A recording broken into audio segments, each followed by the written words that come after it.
Hey, Megan with WTI, and despite a really good skincare routine with serums and hydrating moisturizers, I have occasionally still felt like my face was almost sucking the life out of me.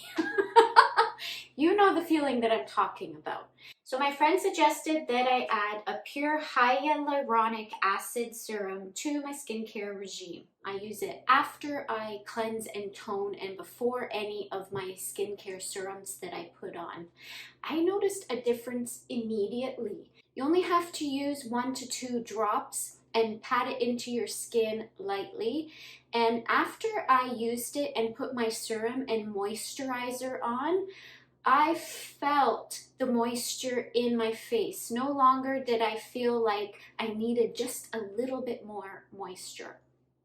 So definitely this stuff works. If you're feeling that pulling in your skin, despite the fact that you're using amazing serums and moisturizers, I would definitely add this little guy to your skincare routine.